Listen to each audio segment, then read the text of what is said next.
If the metaphor for your penis is a Gibson EB01061, then you're tuned into the right place, because this is Between Nerds Podcast. My name is Drew Elias. I am here with my co-host, Mr. Aldo Mendez. How's it going, guys?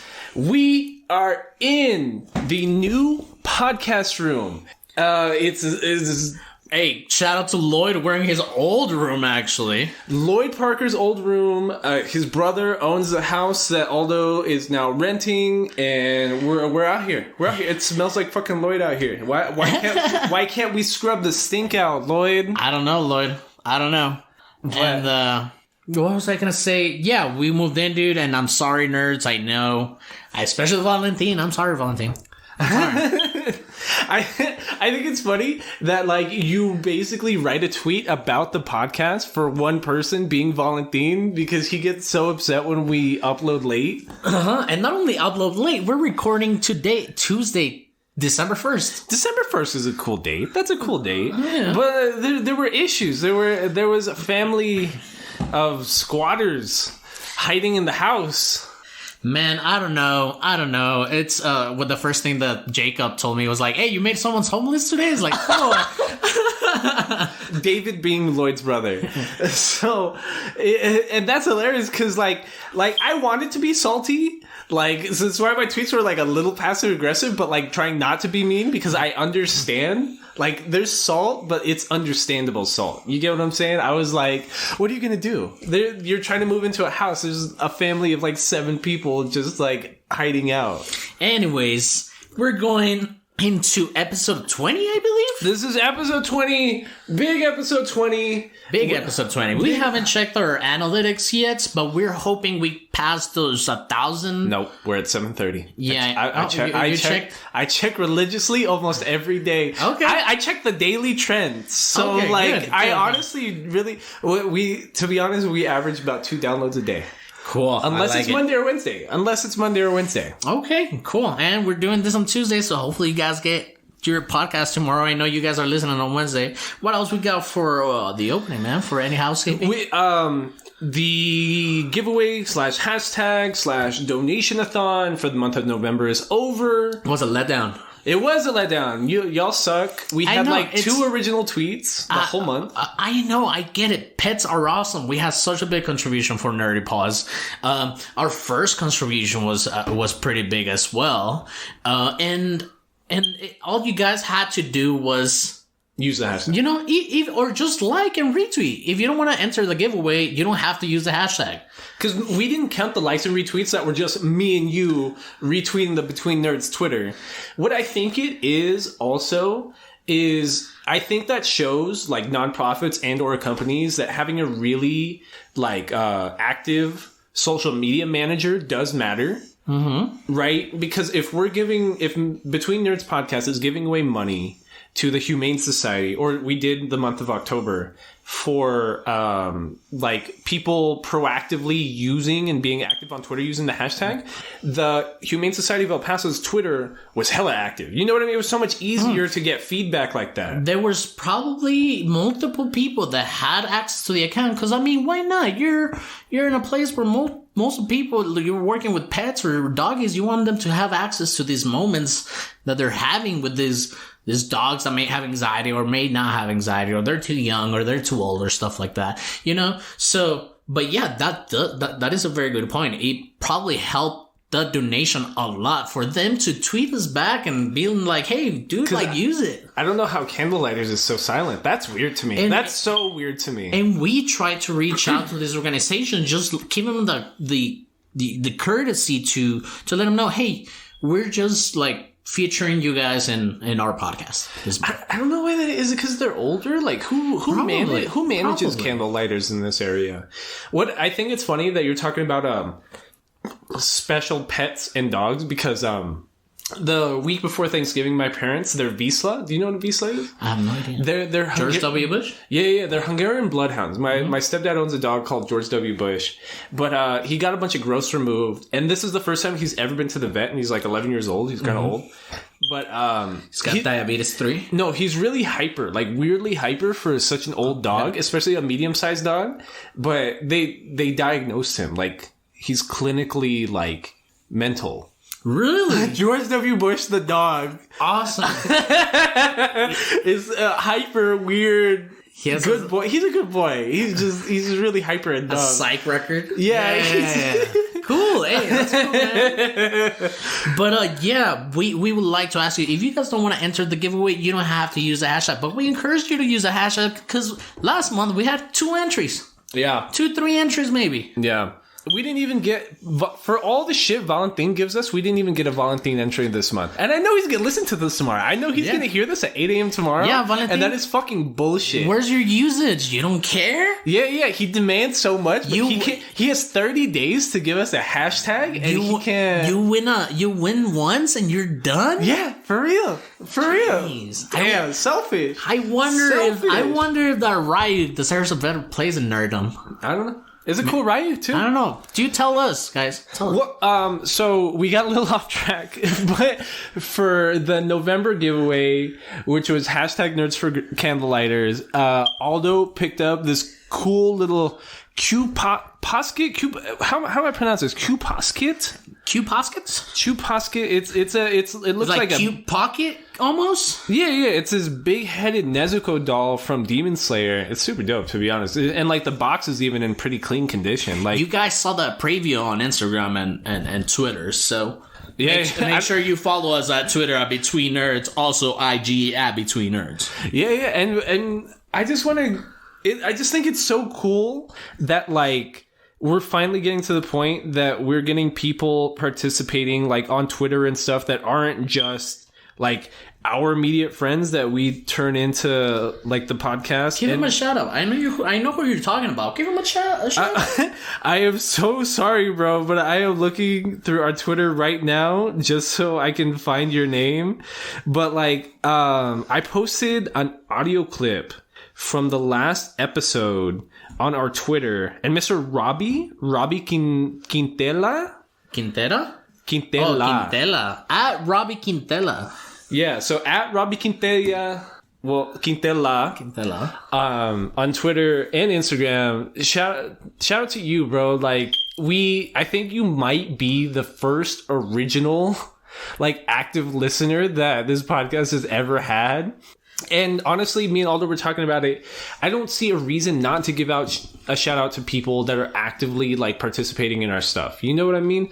Like, this is going to sound stupid, but I watch a lot of Yu-Gi-Oh! YouTubers. I watch a lot of Yu-Gi-Tubers. Everybody watch a lot of kinds of YouTubers, and we see the same things. But yeah. So at the beginning, like of every YouTuber's thing, or at the end, they'll shout out their Patreon users, or like, we don't have a Patreon. We've talked about making a Patreon. Because like, honestly, this is kind of a sinkhole from month to month, but we do it because we like it. You know what I mean? This is a hobby. Like, it's okay to... it's a hobby. And you mentioned this the other day, like you sent that tweet about the guys like, no, I don't listen to podcasts because I don't want to listen to two like messed up guys talking about something they only care about. You've been at a party where there's just two drunk people just arguing about absolutely the dumbest thing in the world, and that's what listening to a podcast is like, kind of. Yeah, but I mean that's why we don't want to sound redundant, and that's why we want to bring in the community and to at least put something out of this fucking hobby that we lose all our week on. I'm not trying to be like an anime gatekeeper or nothing. Like, if anything, that's why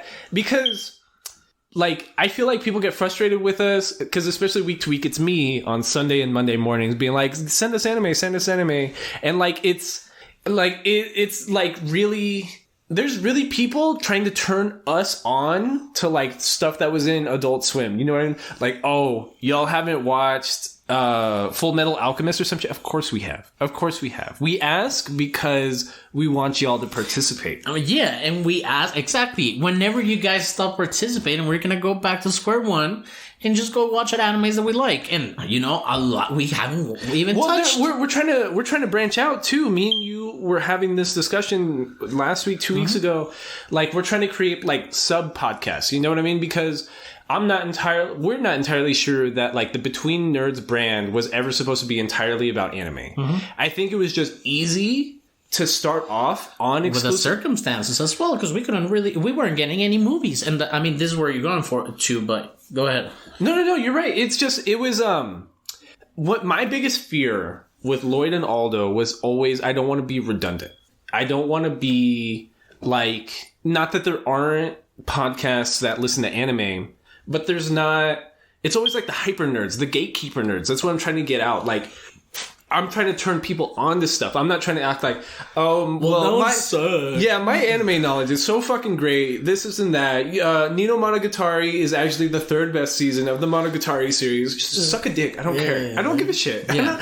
I don't like. I'm trying to vibe with people. That sounds dumb, but I mean, it is because I feel that before we had this podcast, knowing Lloyd, knowing you, and myself, we talk to people about random things all the time. Yeah. Like at bars or at something, and it's not about being pretentious. It's not about being like... I hate people like that. I absolutely cannot stand that. It was like, oh, dude, did you watch this one? It's like, no, dude, it's any good? Oh, well, yeah, this is they'll give you a whole discussion at the bar about it. They'll tell you about it. They'll be like, this is why you should watch it. Yes. But then there's those people that are like, oh, you didn't watch this super obscure anime from the 80s? You're a fucking loser. Like, go fuck yourself. Tell me why I need to watch it. You get what I'm saying? Like...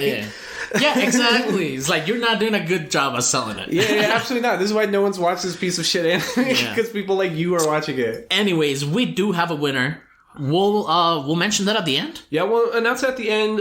We do have another giveaway for the month of December, and we'll talk about all that at the end. Sure. Or, no. At the beginning, because we'll mention it both. At least not the winner, but for the month of December, our hashtag donationthon/giveaway is Nerds for the Homeless. And just like every other month, if you use the hashtag, you will be automatically entered into our monthly giveaway. And Nerds for the Homeless is so that we can donate for the El Paso Coalition for the Homeless. And for every original tweet, like or retweet, we will be donating to this organization. Because Aldo had the idea, to be honest.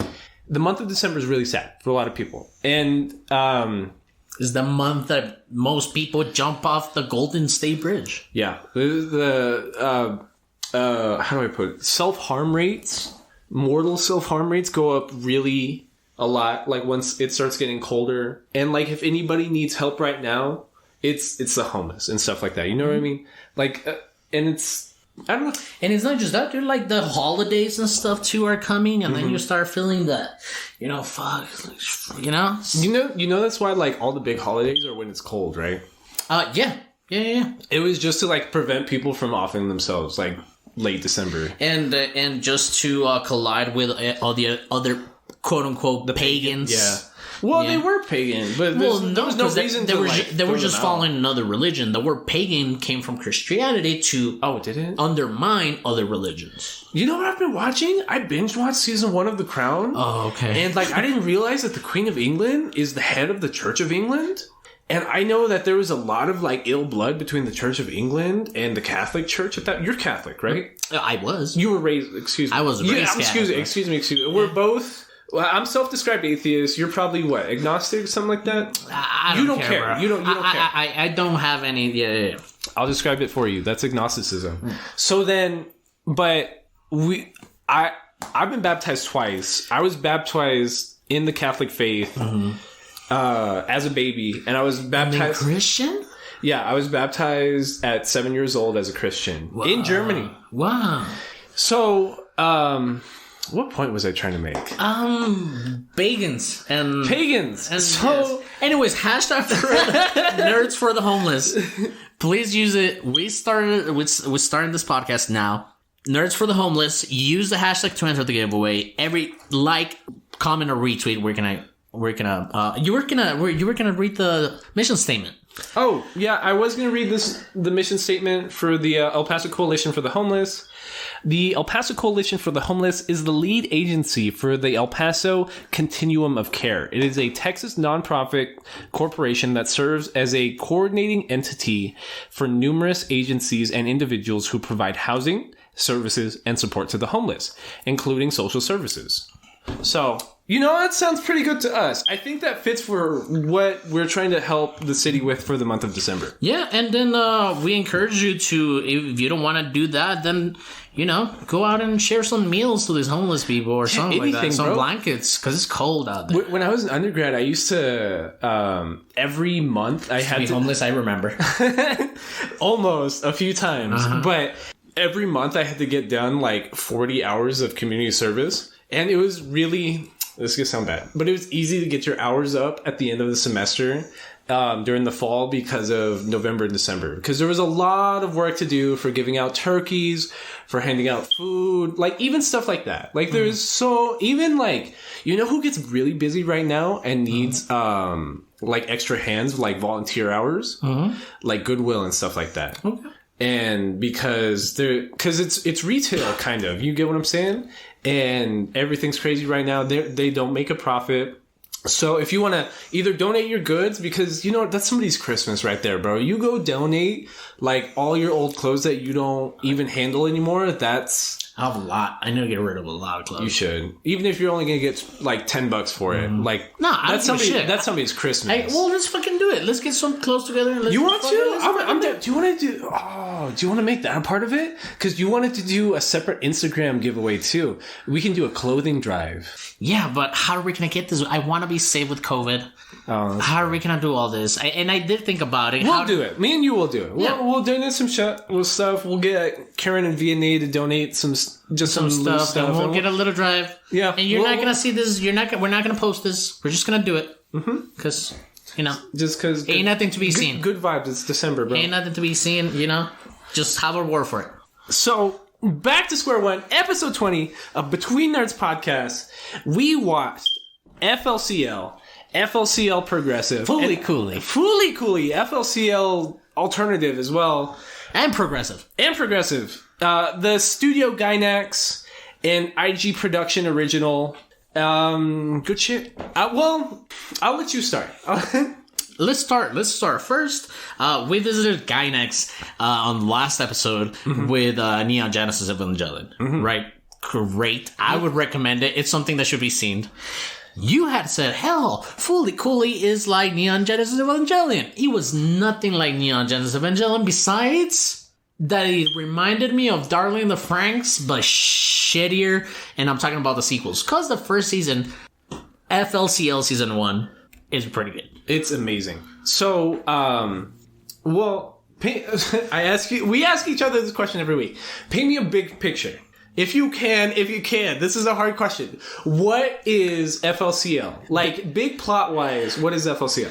Okay, a cosmic being named Haruko is this girl who is looking for a body or entity or brain with NO levels sufficient to transport cosmic utensils or monsters. In most of these cases, a nice guitar or a weird robot organic thing, and she is just looking to evoke her love, which is Atomox, which reminds me of the Pirate King. Why is he titled the Pirate King? I don't know, but it reminded me of Abdul's stand power in JoJo. Remind me of Abdul's stand power? The fire guy, the black dude. Oh, he looks like him because he's like an Egyptian looking bird or something.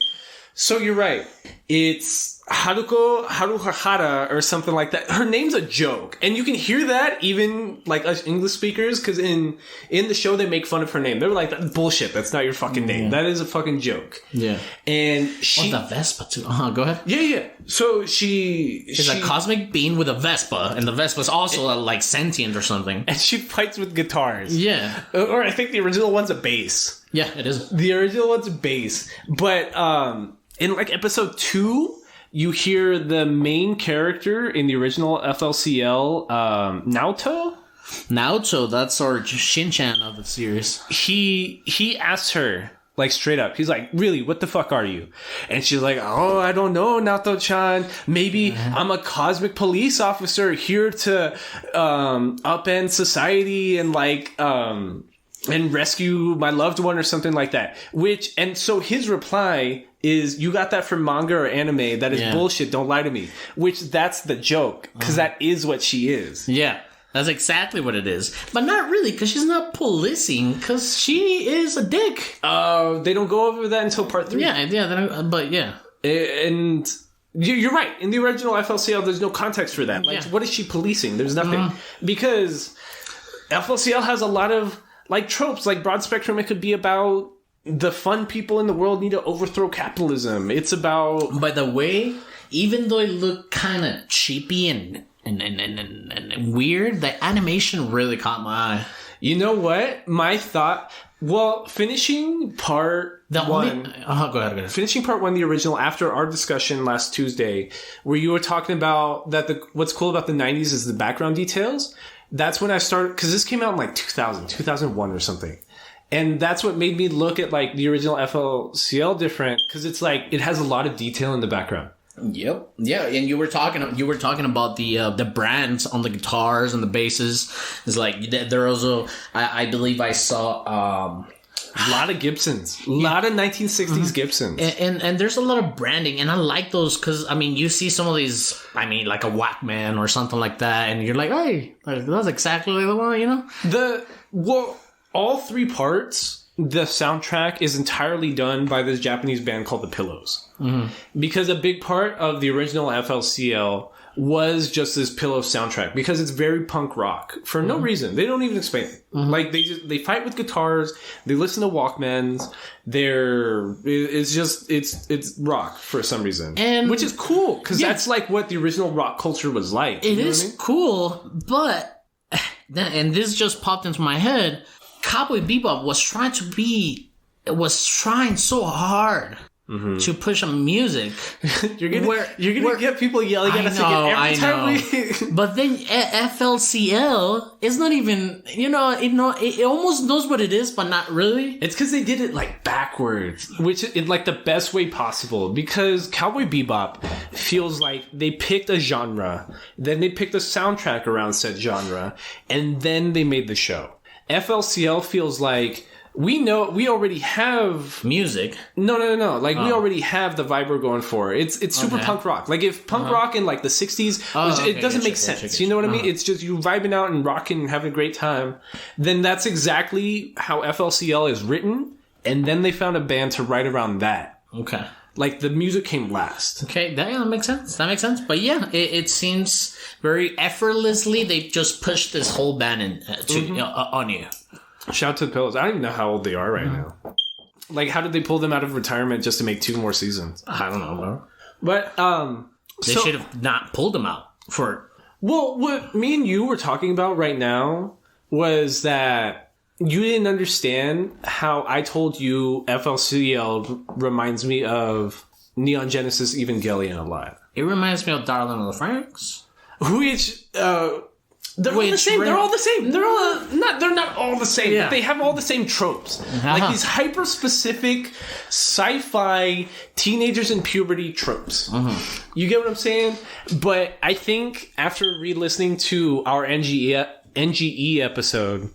I originally went into NGE thinking it was about like going into adolescence and learning about yourself through your sexuality and like going through puberty, basically, right? And I think I was projecting maybe because that's what FLCL is. That is not what NGE is, as like your popular audio clip detailed, but that is 1000% what FLCL is. It's a lot of dick jokes. It's a lot of metaphors about the male libido. About a young boy, like, being embarrassed of erections. A lot of, like, the classic anime, like, nosebleeds. Yeah. Mm-hmm. And it was fun to watch, man. It was fun to watch. We follow... where were we where he gets hit by the Vespa? That's, like, the first 30 seconds. Yeah. Because and that's another thing... One of the... Does that make it an isekai? No.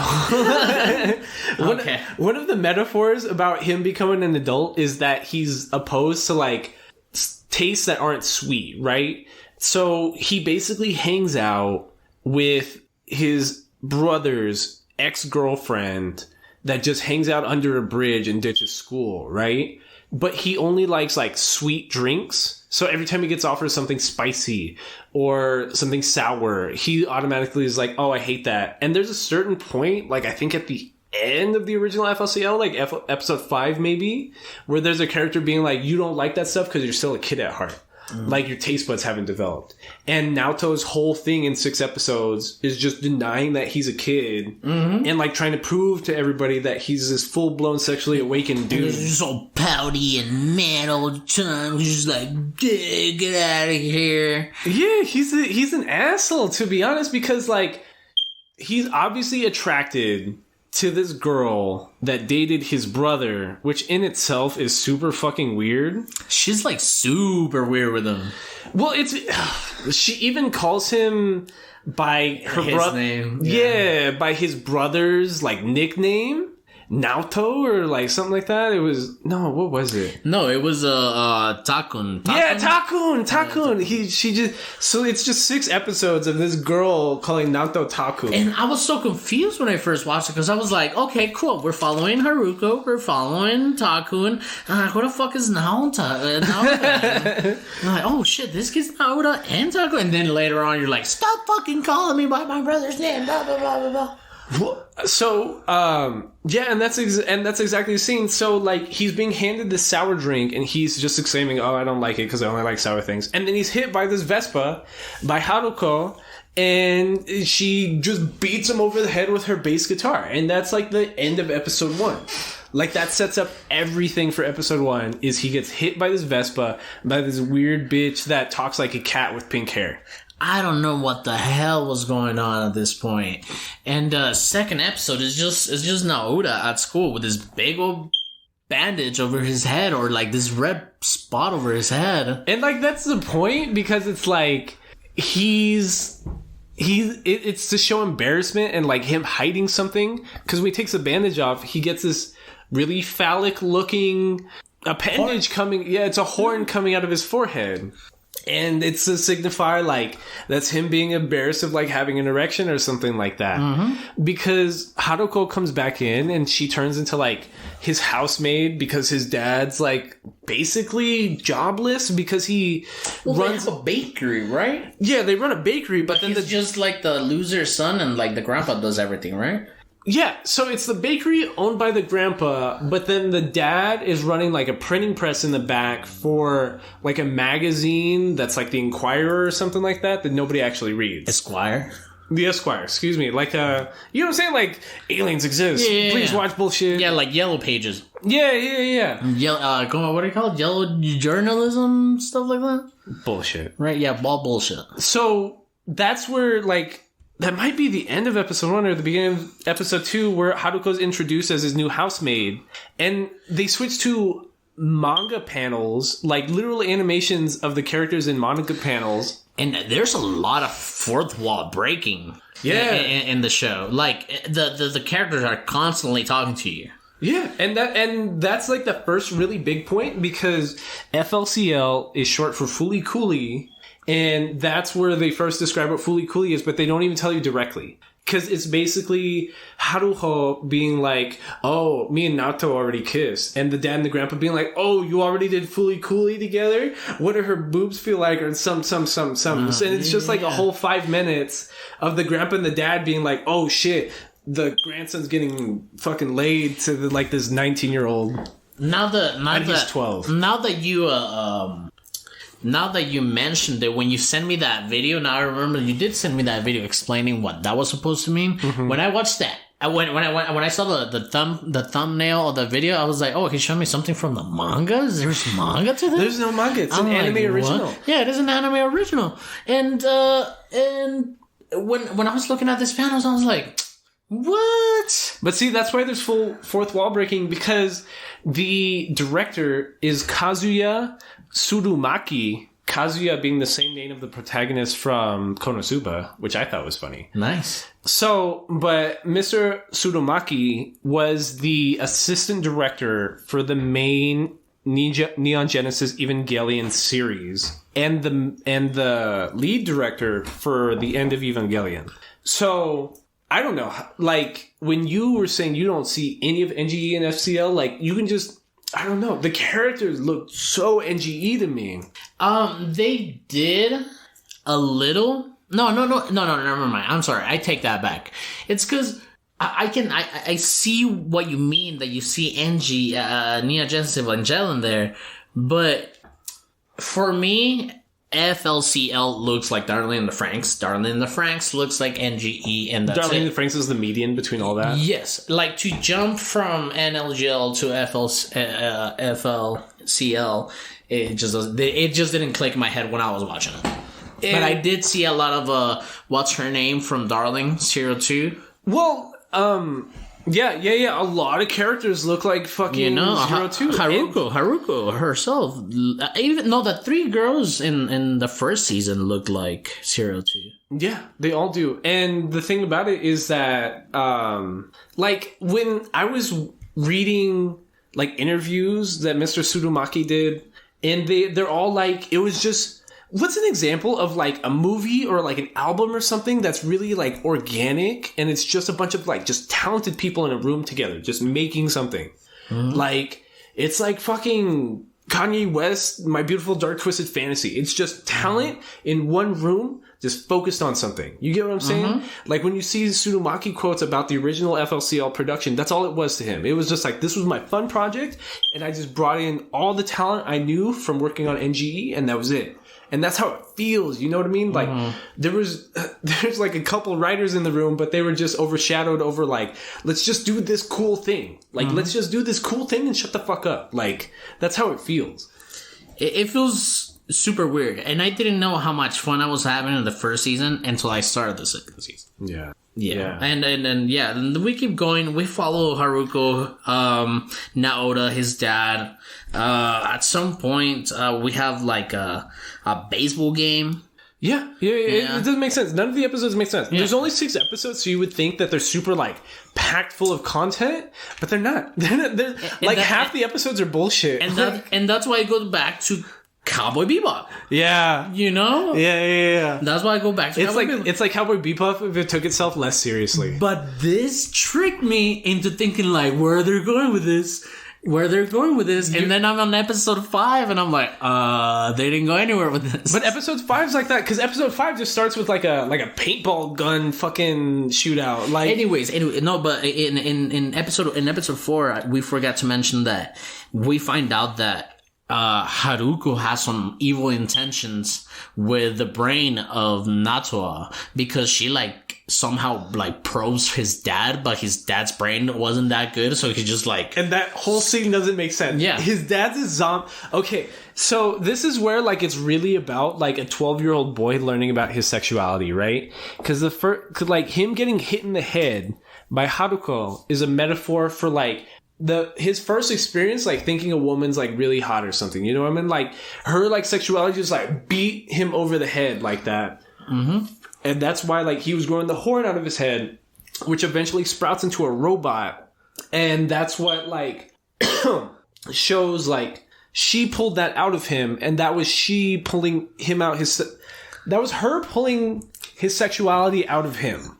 But the science they try bringing into this, like episode 5, is that Haruko has the ability, as an alien, to use the energy that the left hemisphere of your brain and the right hemisphere brain... Which we did calculations, is just horniness. It's just horniness. It's just horniness. She's able to channel your horniness to create like an interdimensional rift in your brain that she can use to bring things out of time and space. Which is why like...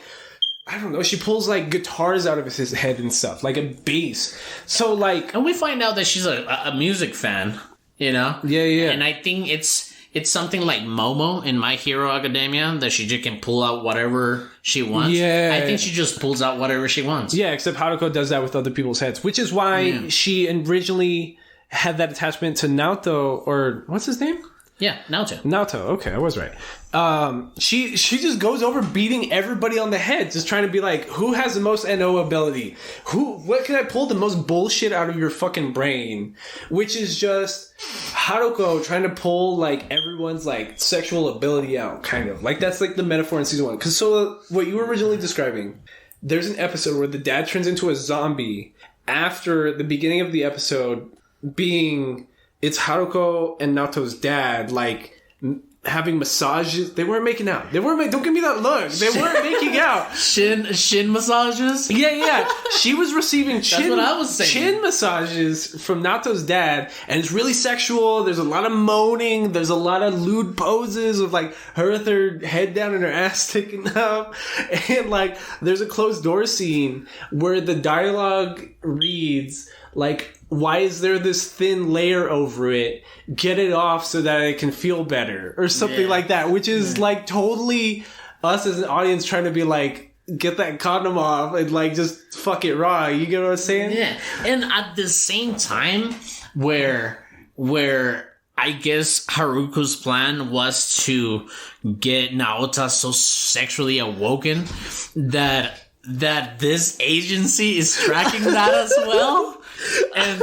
And like something goes off, that eyebrows comes into the fucking place. I don't even know this character's name. Amaro? Yeah, Amaro, who's just like, he's working for a secret government agency that's just tracking Haruho and just tracking all the bullshit she's doing because the government of Japan knows that there's this crazy alien bitch just trying to get everybody horny to pull shit out of their brains. Yeah. And since we meet him, I think in episode 4, and this is just 6 episodes, guys. Like, please give me a fucking break. Give me a fucking break. But it's so good. This shit goes everywhere all the time.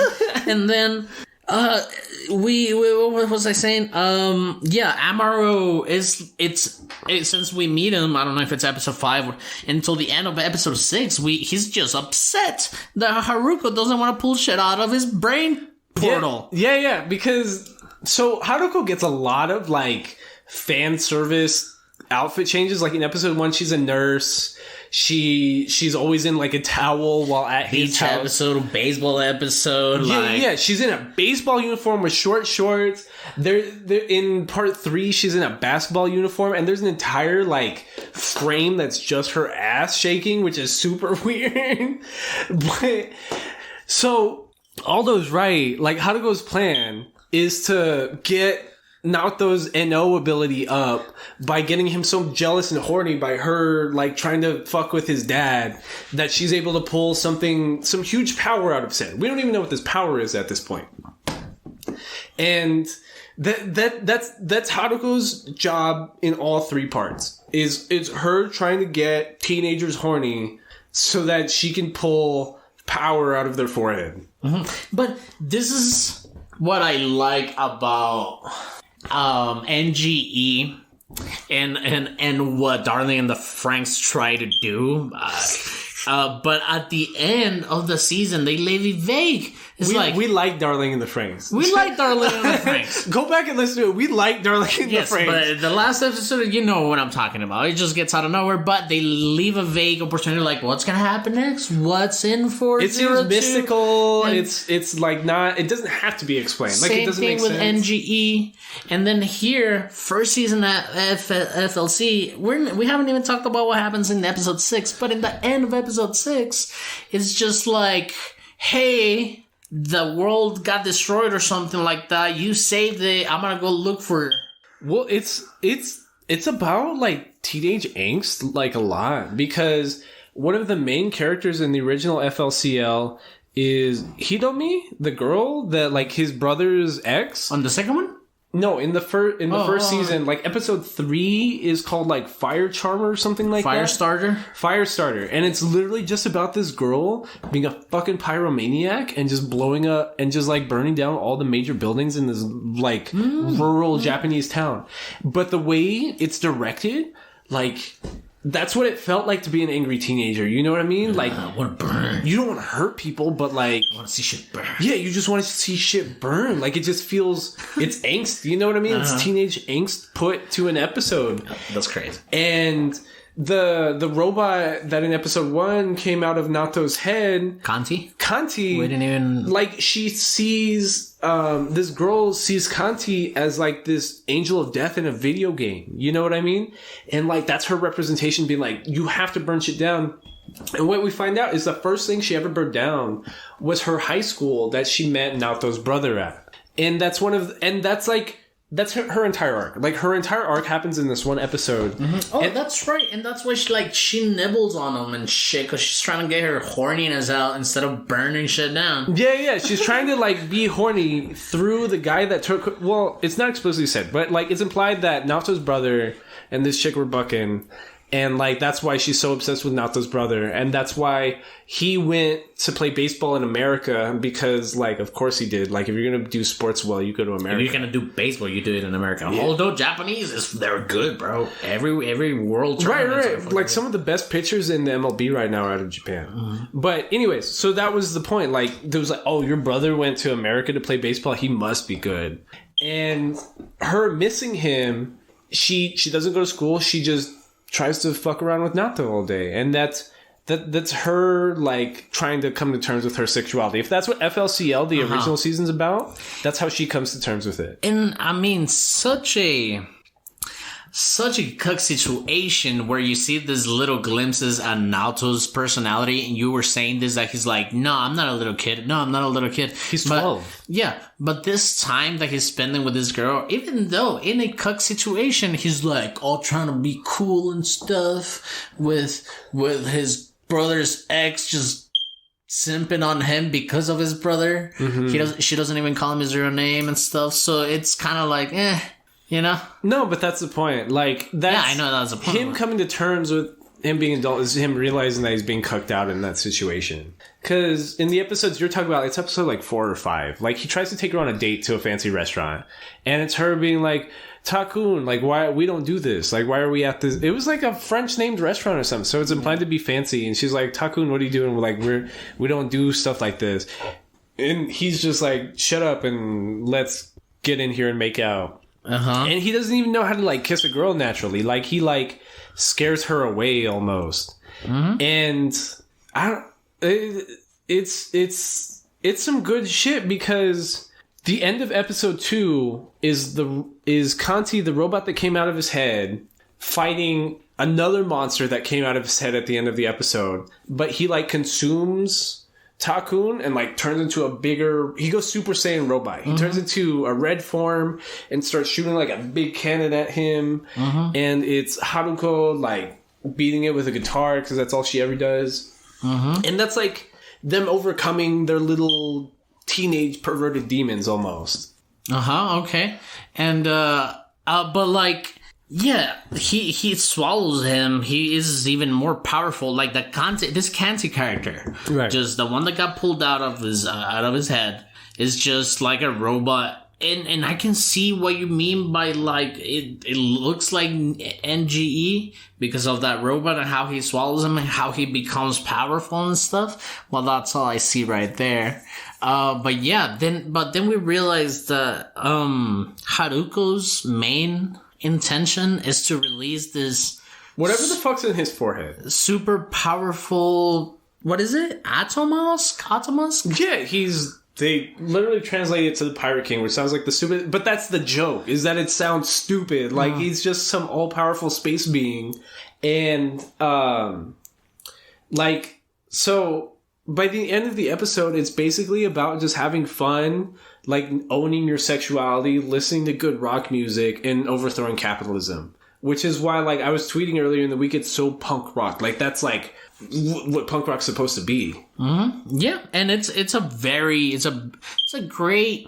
Like I said, I didn't know how much fun I was having until it's done, right? Until you start watching the sequels. And... don't get me wrong, I was rushed. I've been busy this week. Last 2 weeks I was busy with work, and I've been busy, and you know, this week felt more like work than just watching anime. Yeah, and I felt bad for you, so that's why, like, I was like, even though Konosuba's the season 1's only 11 episodes, I'm like, if you need the time, you need the time, bro. Nah, 25 because I don't want you to burn out, and then we just never do this again. No, 25 episodes is fine. It's just that the embarrassing thing for FLCL Season 2 and FLCL Season 3 is that it was just awful. I'm not going to spend too much time on... That's why I'm spending so much time on Part 1. Yeah, me too. And that's... I'm not trying to jump into 2 or 3. I don't have anything else to say about those. Well, because... I think it's funny that even though, as a whole, the original FLCL is about a young boy learning about his own sexuality, we learn it mainly through a perspective of women. Because, like, if episode 2 is about his brother's ex, then episode 3 is about this little girl that's, like, fucking in love with him, her name... with who? Eddie? The chick with the black hair and the fake glasses? Yeah. She's like his class president in middle school, and like he's being forced to be in this play. But what we learn about her is that her parents are getting divorced, and her dad's like super important, and the mayor. Yeah. And I know what you're talking about now. Yeah, and like he's fucking his assistant, and that's like what Miss like Eddie is learning about like women and their sexuality is that like. My mom got cheated on with my dad's hot secretary, and now my dad's hot secretary is like driving me around town, and there's outstated metaphors there that take like a couple seconds of Googling. So episode 3 is called Marquis de Carabas. It's French. I'm saying it wrong. I'm sorry. I'm sure. I don't know. She mentions it at one point. Because she gets wet in the river and has to go to Naoto's house, have spicy curry with them and his family. And that's where we get that same food metaphor I was talking about where like he has a child's palate because he can't handle spicy curry. But she can. So she drives off in his room and they're like almost making out on his bunk bed. And she starts going on this rant about a Puss in Boots character called that French name I just tried to say, which is also the title of episode 3. And she's basically saying, no, I'm him. Like, I'm faking being this so long that I forget I'm playing a character. And she tries, pushing that on Naoto, saying that he's the one doing that, but that's really her. Like, she's playing the class president, a student, when really she wants to be the fuck up 12-year-old that, like, we all were. You get what I'm saying? And so that's why, like, FLCL compared to NGE is so much just about, like, middle school adolescence. Which is why what you're talking about, the subsequent seasons fuck it so much, because in the second season, which is progressive, FLCL progressive, they're 14. And then in FLCL alternative, they're 17. And that's cool. I mean, hey, 12 years is a horny age. 17-year-old is also a horny face. But it'd be cool if they related that when they made those seasons. Because, like, okay, if FLCL is about being 12-year-old and weirdly horny and, like, trying to get over the weird shit happening in your life, then show me what it's like to be 17 years old like and that. It was weirdly horny. Like, it wasn't 17-year-old horny in the first FLCL. You know, it was weird horny. It was 12-year-old horny. That's what it feels like to be weird and 12 and horny. You know? You're like, I don't know what tits are. I don't know what it means to like touch a girl. Like that's what. That's what it feels like. Yeah. It feels like FLCL. It's all weird and stupid. And it's crazy because you were talking about this earlier. You pointed out to me that FLCL 2 and FLCL 3 are US made. Yeah. You know? And that was the issue with the production because, like, so FLCL, the original, wasn't actually all that popular in Japan. But it was fairly popular on Adult Swim in, like, 2003 because, like, you know, like, Adult Swim and Toonami for their late night blocks were picking up a lot of stuff. And, like, I remember at the time... And this came out when? Like 2003. The first one? The first one. Yeah, 2003? Right. Okay. So that's like, what, 8 years after NGE? Okay. So then, there, especially for that time block, and if you're in school, it was easier to watch it because it's only 6 episodes. You know what I mean? So if you're up at weird hours of the night, and you're keeping an eye out for just that time block, you know that at a certain point you're going to finish... FLCL. And it's all weird and stupid. But even if, like, do you remember when it was waking up at 3 a.m. with Cartoon Network on and there was just some weird-ass fucking cartoons on? Yeah, man. I remember a lot of Johnny Bravo and Like Courage the Cowardly Dog. That's what it was like watching FLCL in 2003, though. Yeah. Like you don't know what episode you're on. You don't know what the fuck's going on, but FLCL is fine. Like finding that format. Yeah, watching live TV was weird. I don't even know how I catched most continuous like Dragon Ball Z episodes. Yeah, I was just gonna say, how the fuck did we know the plot to Dragon Ball Z based on how we watched it? It's like, yo, it's coming on. It's like, you gotta go either watch it at a friend's house or watch it at your own or something, but you watched it. Remember having to explain to your parents, like being like, no, I can't go do whatever the bullshit you're saying because I need to watch this show at the specific time. And people understood.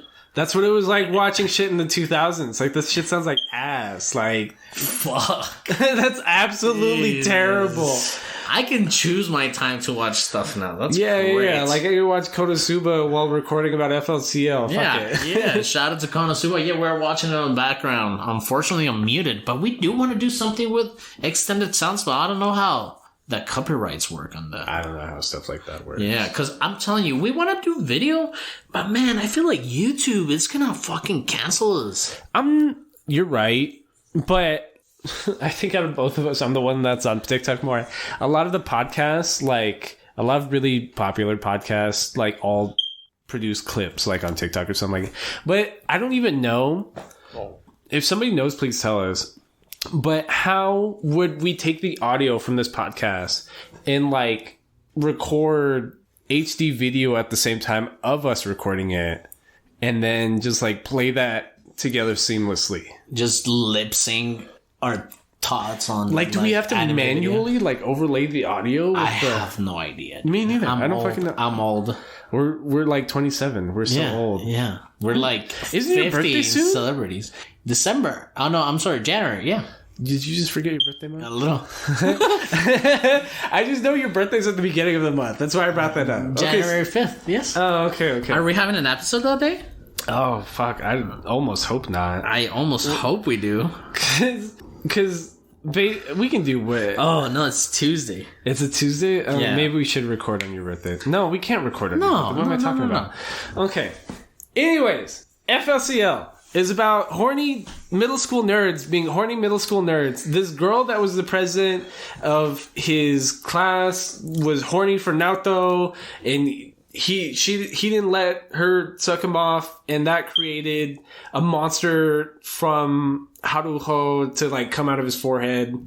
And you get what I mean? Like, the shit coming out of their foreheads is these kids exercising their demons. They're little horny demons. And Haruko is just like, how big of bull balls can I give this person that I choose to be able to summon my fucking Atom Musk or whatever? Well, yeah. So by like episode 5, there's a literal like iron, like to iron your clothes.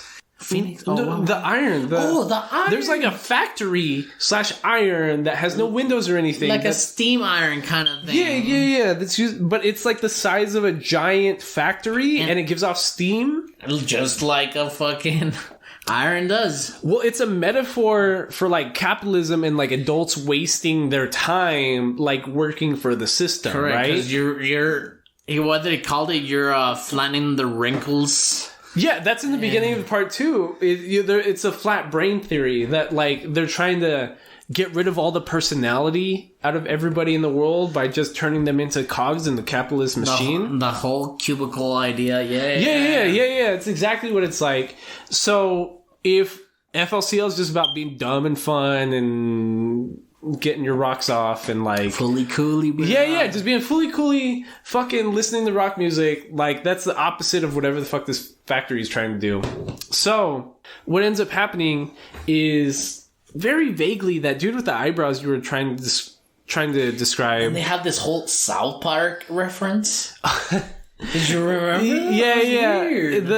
It turns into like him getting a haircut, but then it turns into like South Park animation for absolutely no reason. No reason at all. It adds nothing to the show. No, which is like very fully cooly. And it's about him trying to get a haircut that it emphasizes his masculinity or something, you know? Yeah. That's what it's about. Okay. And it's just him trying to impress Haruko. And what we find out is the reason why she likes Naoto so much is because he's got such high and own energy that he can help her overcome the... What's it called? It's called something magica, like the Medicina Machina? Yeah. Medicina Machina? Medicina Machina, which is the name for the corporation. Medical Manica? Yeah. Medical Manica. Yeah. Something like that. Medical Mechanica. Yeah, there you go. Medical Mechanica. And that's how they're going to overcome capitalism is getting out of the medical mechanica like system of organization. It doesn't make sense. I'm trying my best because that's how the show describes it. If I don't make sense, that's how the show describes it. It's Haruko trying to use the NO energy of horny teenagers to overcome the capitalist system of medical mechanica so that she can unleash the Pirate King, who is also her lover, Artemis. That is FLCL in a nutshell. And it's so funny because they don't tell you it's horniness.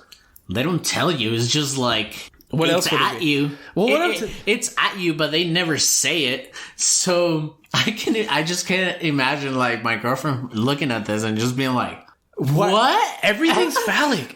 I didn't know what it was about me, but like I must have seen this like 20 fucking times when this is normal. When I was 14 years old. No. I'm watching it this past week. I'm like, why is everything a dick? Like there's so much phallic imagery. Like all the guitars and shit that we were talking about that Haruko's using, it's all phallic. So by episode 5... You mentioned that you like this. It's funny. It's so hilarious. So the dude with the eyebrows is part of the secret government CIA agency, right? And he's got these girls in his secret base with him, and they're watching on screens Haruko and Naoto fight Medical Mechanica.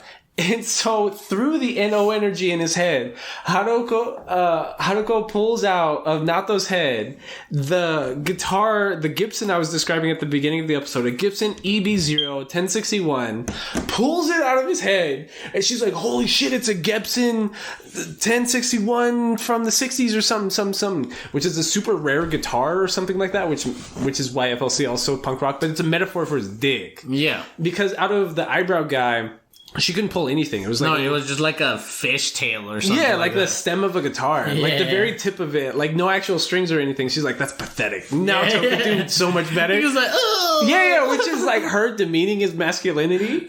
So when Haruko pulls his guitar out of Naoto's head, that's like he's got the biggest dick. No. And so the girls that are watching this on guitar on the screen, this like their noses start bleeding, like they just like they're all horny and stuff. And that's the metaphor there, because it's literally about them being like, oh shit, that guitar came out of his forehead? Like, that's crazy. And it's great. Once it finishes, you're like, what? It's so good. Once you start thinking about what you just watched, you're like, wow. Like, for real? That was funny. Like, it was weird. It was good. I like I said, I didn't realize how much I liked the first one. It's good. The other one sucked. Yeah. Because, do you even want to talk about the next ones? Briefly. Let's just, we'll not go episode by episode. No, we're not. No. Just tell me the plot, like, real quick. So, because it's the same thing. What do you mean? It is, but it isn't. It reminds me of, like, American Horror Story, how they use the same actors, but they're different characters. Same character design. Yeah. Same everything. Same plot. They're trying, like the first season of LCL, they tried to make you see this sub story between Naoto and Haruto, because that if she's a representation of like his sexual energy and like him being a little horny fuck, by the end of the original FLCL, he gains the power of the Pirate King Artemis, and like he beats the shit out of Medical Magica, out of Medical Mechanica, and like he's super powerful. And Hato's mad at him. She's like, Takun, how the fuck could you do that? That power was for me.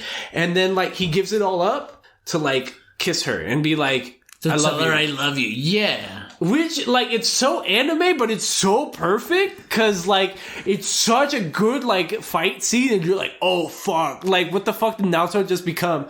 And he just, like, appears and gives it up. He's just like, I love you, kisses her, that's it. And then she, like, fucking hits him again with the bass, right? Mm-hmm. Yeah. And she's like, because she's mad, because my Well, what I understand from FLCL progressive, which again doesn't make that much sense, but like worse doesn't make sense in like a terrible way, is that she's trying to say that she's not actually in love with Artemis. She wants to consume him to take in his energy, which is worse because in the original FLCL, like, it's kind of cool that like the representation of Naoto's sexuality is like in love with somebody else. You know what I mean? That's a cool narrative structure. You know, it's multi-layered. It's a triangle. That's cool. That's dope.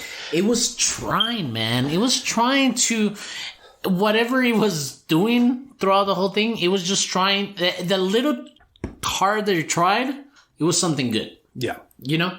Like that this awakening, this boy to just spare the life of the person that wanted to eat his horny energy was just like, and then was like, I love you. And throughout the entire season, we see his denial of his feelings for Haruto. Mm-hmm. You know? Both Haruko and his brother's ex. Because it's like...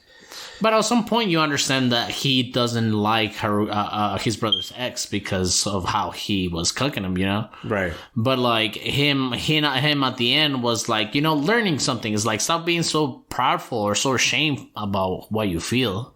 So it was just like, hey, I love you. Yeah, because you're exactly right. Because it's like turning into like, so it's like growing up. That's him accepting himself. Yeah, that's him being like, oh, I'm in love with this dumbass bitch. Like, that's it. Mm-hmm. And but you're right. Progressive is just so much worse. Because like what you were describing about the production, the original one was made by the co-director of the original NGE, like I described, Mr. Tsurumake. He was the lead producer for the sequels, but he gave somebody else the like main directing job. And the production company, instead of being a Gainax/IG production, it's entirely IG production, since most of the animation work was from them in the original. But it was entirely produced by Adult Swim. Like, as opposed to like coming out of Japan and like being in that like whole like brain work of everything, you can tell it's an American cash out on like the original, because this was one of those big like Adult Swim early 2000s like things to watch, right? That probably made Adult Swim at the time a lot of money.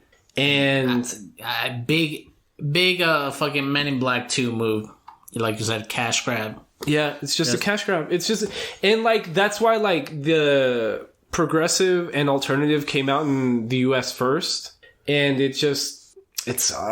It sucks so bad. Like, I would say progressive is better than alternative. I think alternative is terrible. Like, alternative is the fucking worst. But it's not even that, man. If alternative would have been second, I'm pretty sure it would have been better to progressive. Like, it's just a downhill.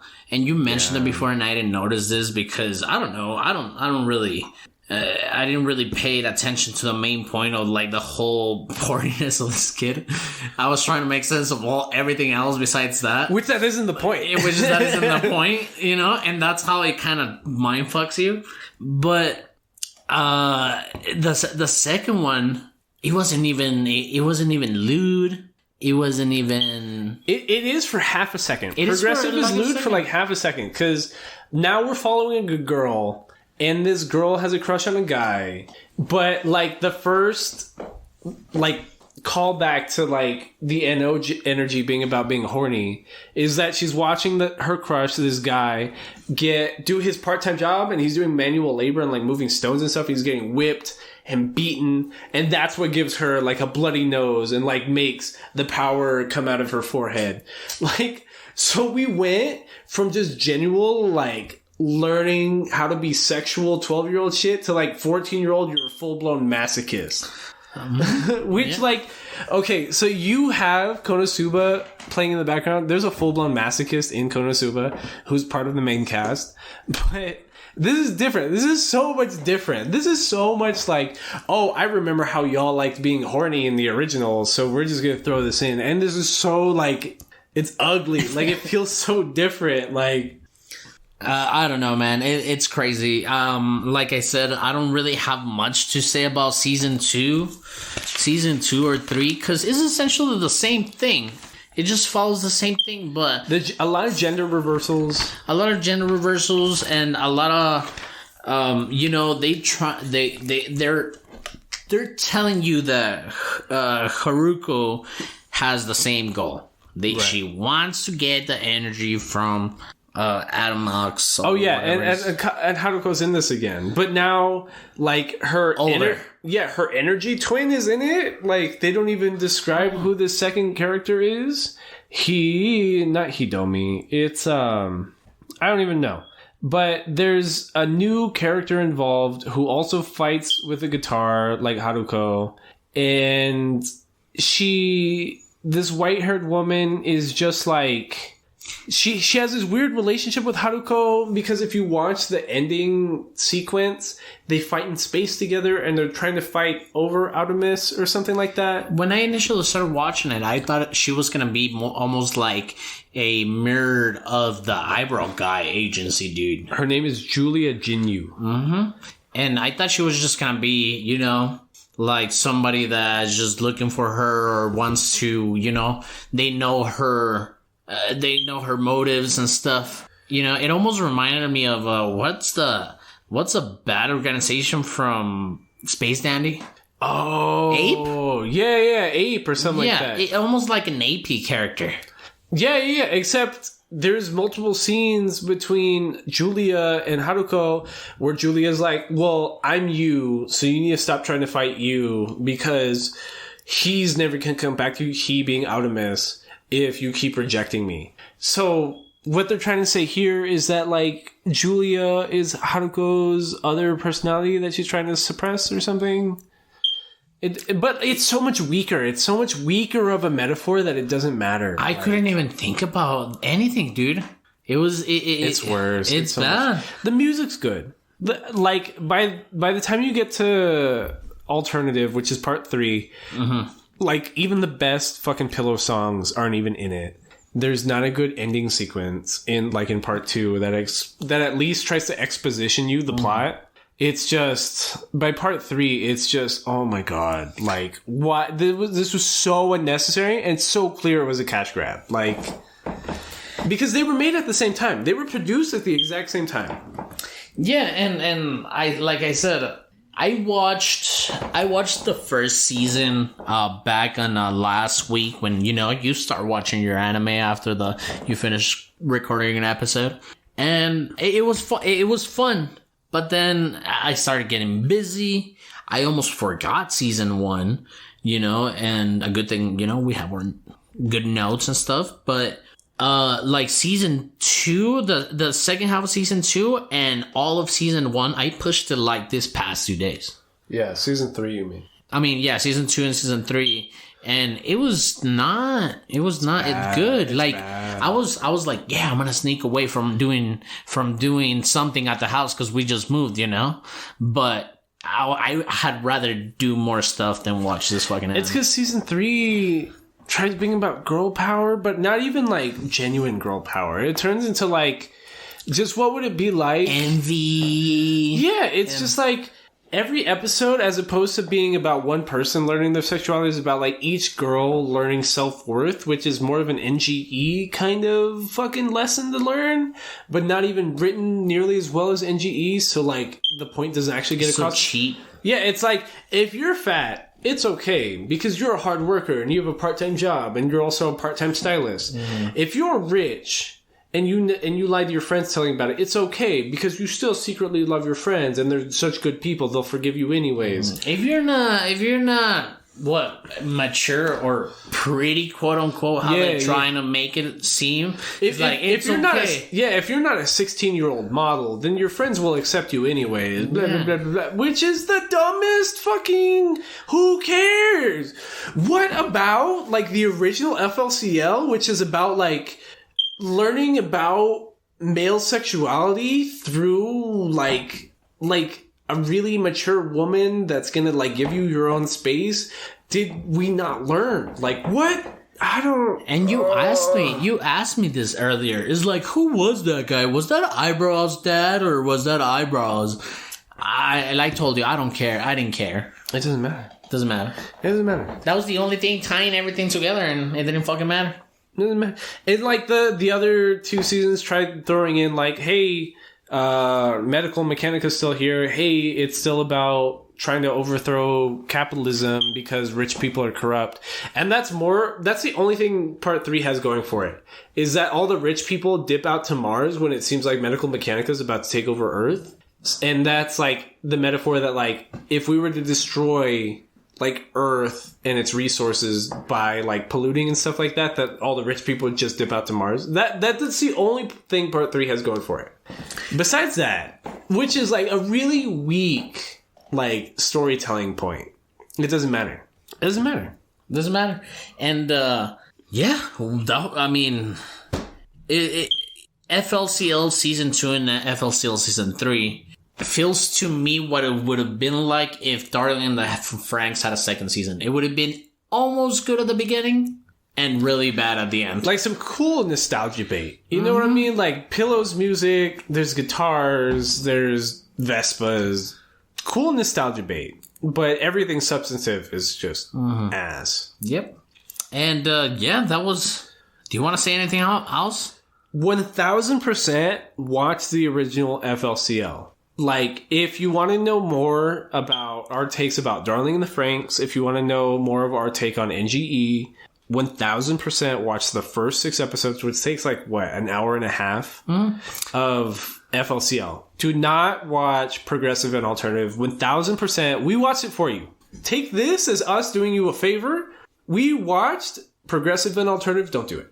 It's fine. Don't do it. It's okay. Because you're going to spoil like your feeling on the original. And after if you do watch them, don't watch them all together. Don't watch it. Don't speed through it. There's no reason. There's no reason to do it. Enjoy season 1, but don't chew too much on season 2 and season 3. You can watch. I passively watch season 3, and I can tell you, season 1 is good. Yeah, it's so good. It's so good. It's excellent. Almost a masterpiece. Almost. It's so artsy. It's not. Yeah. It's so artsy, it's not, but that's what makes it good. You know what I mean? Because that makes it original at the same time. Yeah. It's not trying to be anything that is not. No, it was just talented people being in a room and trying to make shit together. It was good. Like we said, you don't have to watch it. And that was our take on FLCL. You want to do Nerd Down? Nerd Down. Nerd Down. Nerd Down. Man, I thought that was a good episode. It was a good episode. It's really cool. I'm glad you at least experienced FLCL, because like half the things like I at least recommend that you watch. Although like I'm not even trying to like turn you on. I'm not trying to like tell you to like get hot on some shit. It's just me trying to give you context for like what we've dedicated the podcast to so far. You get what I'm saying? And I know you're gonna push Gurren Lagann. You want me to watch Gurren Lagann? Eventually. And we can't. Like, I can't win a poll on Gurren Lagann. You put it and it doesn't win. I've put it like 3 times. I've literally... like, you're comparing Darling and the Franxx to FLCL to NGE. Like, Gurren Lagann puts all that together. It's really good. It's really good. And I'm just... I like the things ending up on the poll right now because... Please vote on this week's poll.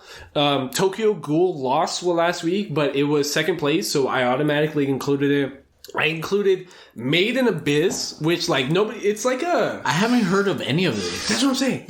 Okay. Steins Gate, you will love. I am telling you right now. I can't remember what I voted for. It's because you like those really artsy, like American movies, like those Kubrick movies. You get what I'm saying? That's Steins Gate, but in an anime. Nice. Like that's what Steins Gate is. I put what Mr. J. Alejandro Garcia suggested, which was like My Recovery as an MMO player or something like that. And then I put Made in Abyss was basically, I'm trying to think. When it came to the Anime Awards 3 years ago almost, Made in Abyss won Anime of the Year. And nobody saw it because it was like, it's like an HBO original before HBO Max was a thing. Okay. And it's just, it's a lot of tragedy. It reminds me a lot of, what's the anime we watched with all the little kids trying to escape from the people farm? The Promised Neverland? Yeah, it's like the Promised Neverland. It's like the Promised Neverland, but more fantasy-y. Because it's literally just about this little girl trying to climb into this monster hole. Okay. So and I thought about just doing really basic things. I thought about putting Full Metal Alchemist Brotherhood. I saw that Valentin was trying to put in a movie. He did 2 hours after I put up the poll. I'm really disappointed in Valentin. He just wins, dude. I'm telling you, he just wins one giveaway, and he thinks he just doesn't have to do anything. Yeah. Like, bro, like I was asking for like recommendations since yesterday. You guys don't drop an episode on Sunday, and I'm all Did you know up in flames. Valentin also has a Discord server for Among Us, and he hasn't invited any of us? I keep asking him for that because Karen's been playing it a lot. I'm like, me and Aldo and Karen will jump on. We don't give a fuck. I'm a strategist. I take notes. Do you? You're weird. You're weird. I take notes when I play anything, bro. You're weird. I didn't know that about you. No, that's so weird. Dude, I take notes at work. That's why I'm eccentric. I'm mad that Valentin hasn't invited us on that. And I'm mad that he hasn't suggested these movies because I'm like, tell me now. Tell us on the Twitter now what movies you want us to watch, and then we'll just throw it on the poll for next week. We haven't touched or scraped. Well, we have touched it, but we haven't scraped anything on the Ghibli. No, we haven't. We haven't. And like, I am dying to do fucking Howl's Moving Castle. To be honest, yeah, that was good. Not Spirited Away so much because Spirited Away has been dissected like nonstop, which that says how good it is. But like, what are we gonna add to the Spirited Away discussion? I feel that I'll do Ponyo even, dude. Not Ponyo's good. Ponyo's good, but Spirited Away, I mean, it's not, and you know about that. You know, in the episodes we've touched, like, some of the things that have been dissected, like Akira. It wasn't about telling people what they've heard before. It was just about telling them how we felt about certain things in the anime. And I think that was a really good discussion because that was like a 3-hour episode from us. We had 3 movies, and that's what I was going to touch on. Should we do just one movie? Should we put all our attention in one movie? I don't think so. 2 at least. 2 at least. 3 was a bit much. 3 was almost too much. 4 never. I would never watch 4 movies. Absolutely not. It's because like if we did like a varied like genres of anime movies, if we did Redline. If we did like something as shonen-y, just dumbass, like just balls to the wall, fire and cars and guns, like Redline, and then we top that off with something like Howl's Moving Castle, that'd be the craziest episode we could do. Oh, cool. That'd be cool. Yeah, but 3 movies is too much. Especially good movies like that one episode with Akira, Perfect Blue and Grave. It was too much. Too much good stuff. At least put on a shitty one. I love listening to that episode because by the end of our Grave of the Fireflies discussion, you and Lloyd are crying. And you can hear it because it's me trying to like lead the episode. Crying. And no. It's we had just finished watching Grave of the Fireflies before that episode. We were all crying. Right. But I think I was the only one that's seen it before. And I've had seen it before. You had seen it? Yeah. Oh. That was Lloyd's first time. That was Lloyd's first time. That was Lloyd's first time. And he was like bawling after. Well, not bawling. He was pretty upset. It's upsetting. Shout out. You want to give a shout out to these? If it sounds like we're how do you say it? Like enchilados. It's because we're eating the best made brand extreme hot pickles bites. Mm-hmm. They're so good. And they're spicy, man, and they're crunchy, and they're just like slide pickles that you can put on a burger. They're so good. And we're planning on frying these. So Karen went to Hooters today, and I was like, bring me back some fried pickles. But the more I stare at this like jar of pickles, I'm like, we need to fry these like good too. Imagine. Good stuff. So that's gonna be us before episode 21. Right. And what were we talking about before all this? Oh, we have a winner. Oh, we do have a winner of the hashtag Nerds for Candlelighters November giveaway. It is Mr. Alex Martinez. Shout out to Alex Martinez. He followed us, and I believe we follow him back because we always do on our Twitter. Yeah, that is Mr. Teen Rocket with an X and an underscore afterwards on Twitter. Cool dude. I've been to regionals with Alex before. He's a cool guy. He's a little eccentric. You'd like him. Cool. And but he did win this Nezuko doll. It's nice. I like it. So I wish I had it. I have a sleepy one that was podcast with us. Yeah. Aldo's always got like those little paperweight sleeping Nezuko, like watching over us. And I don't know. I'm excited. I think we're gonna have a good week because Konosuba is real good. I've been tweeting that we were only gonna watch season 1. That was because I wanted to give you, Aldo, the opportunity to just catch up on life. You know what I mean? Life is caught up with. If life is caught up with, we're gonna be watching both seasons, which is a total of only 22 episodes, which is amazing compared to like the shit we've done in a week. Yeah, jumping into podcasts. A podcast seems easy because it just sounds like two weirdos talking, but at the end of the episode, you're gassed. You're gassed, and like even during the week, like having to like. I always have to like tell Karen and like you gotta give me time because I need my hour to like watch my episodes for the day, or I'm gonna be super like behind by the end of the week, and then I'm fucked. Yeah. Because Konosuba is good too. Konosuba is so funny. We're gonna be hitting up Mr. Lloyd Parker Jr. this week to see if he has some free time for us. Because like I know Lloyd's been watching Konosuba even before this week, and Konosuba is hands down the funniest anime I've ever seen in my life. It's going to be the first isekai Aldo's ever seen. And I was going to mention this. It almost feels like before we started this podcast, I had to tell Lloyd because Lloyd introduced me to some anime. Like I said, I grew up in Juarez, live television. You don't know where you're watching. You don't know what it's called. You just catch it sometime on TV. And he would talk to me about some animes, and sometimes there would be this one that I'm like, oh, I think I remember seeing that. He will show it to me. So anyways, I got, long after, maybe 9 years after, I come back from Vegas, I get a Crunchyroll account, and he just puts a shitload on my watch list.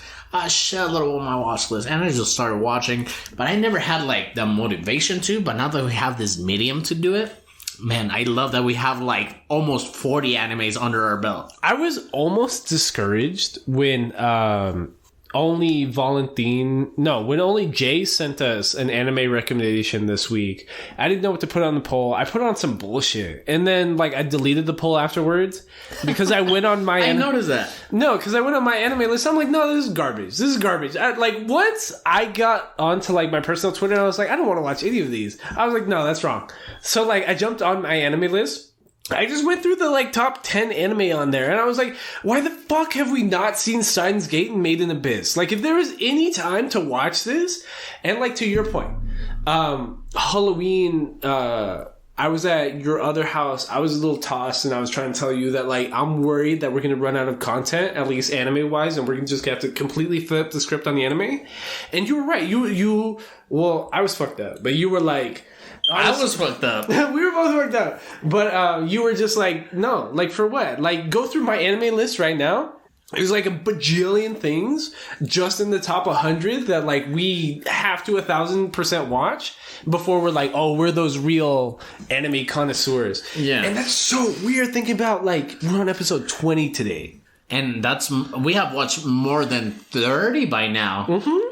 We've watched more including anime movies, like we're at more than 30. Like we doubled up on like 2 or 3 episodes. We have several episodes, multiple seasons in ones. Mm-hmm. I was gonna mention Agretzko. My girlfriend finished watching season 3, and I'm like, that's literally the plot to Perfect Blue. Remember, we were trying to watch it in Redoso, but they were like, Do you want to talk about Agretzko real quick? Did you finish watching it? Yeah. Okay. So they're done. Yeah. So season 3, which Valentin mostly forgot, which was Agretzko becomes a member of a pop idol group, right? Mm-hmm. And I think it's so funny that you brought up VNA in that because Karen was pissed at me because like season 3 came out and I'm like, nah, I'm gonna wait for you. I'm not gonna watch it. She went to work. She made me watch her. Like, she made me watch her dog Zelda. She's like, you gotta go over to my spot, watch Zelda while I work because like bartenders don't get off until fucking 4 anyways, right? Yeah. And she was like, you gotta watch my dog. So I go. She's got a smart TV. You know, I get bored playing Pokemon, and I'm like, oh, Gretzko just came. I'm just gonna watch a couple episodes, and then I'll catch up with Karen. You didn't even pretend I finished to not watch it? I finished it. You didn't even pretend not to watch it? No, she walked in at like 4:30, and I'm like finishing it, and she's like, "What the fuck is this?" And like, I couldn't not watch it because you're right. It's literally the plot to Perfect Blue. She gets gaslit Backwards. No, yeah. Tell me, it's like yeah, so Perfect Blue. She goes from pop idol to trying to branch out into her celebrity kind of thing. Over here, it's kind of like she's famous because, like, in a point of view of a viewer, she's already in season 3, and she goes into being a pop idol. Right. Yeah. Which is kind of like a step down to celebrity wise, and she has like a real job though. Yeah. So it's kind of like backwards Perfect Blue to where, and then instead of the stalker loving her, he wants to kill her. Yeah, and you've heard that before, which is why Gretzko's so well written. Like, I don't know. Netflix original. Shout out to Netflix. Like, what it's fucking good. writers do they have on I that? don't know. Because that's such like original writing to be like, as opposed to it being a psycho fan like coming out to kill you, it's a psycho fan of the group you're in wanting to murder you because you have destroyed like what he pictures this pop idol group as being. Mm-hmm. And that's like, you're right, that's the opposite of Perfect Blue, but it's so perfectly the opposite of Perfect Blue. Yeah, it's fucking wild. Perfect Red almost. And like, I think they're gonna keep it going because hopefully. Well, as far as it's easy enough to focus on. Mm-hmm. Because it's just a mundane life of everybody. Well, I remember I tried making you watch this originally, and you were like, "I don't want to watch it because it's too much like real life." It's too much to real life. But I was so in that, and I just started looking at the animals. I just started looking at the animations and like all this, and it's just fun. So I was getting annoyed this week. At the gym, I'm always just thinking to myself, right? I was like, fuck, I hate myself. That a lot. Don't get me wrong. But I was thinking about a Gretzko and like something like Big Mouth, mm-hmm. which they're both Netflix originals, right? Originals. But American animation is so fucking annoying. It's not annoying because I watch it anyways, right? I've seen every season of Big Mouth. But we will blow the budget on our voice actors and like put very little time into our scripts or even the animation. The animation's what gets me the most because like American adult cartoons notoriously have terrible animation quality. But if you were to compare that to something like Konosuba, which has like amazing animation, but like the script quality isn't really there, but that's like the point at the same time is that like it's dumb fun. Like Big Mouth is really well written. They spent a fuck ton trying to hire these voice actors, but the animation quality they spent like $10 yeah. season. Yeah, and it's crazy. I watch everything.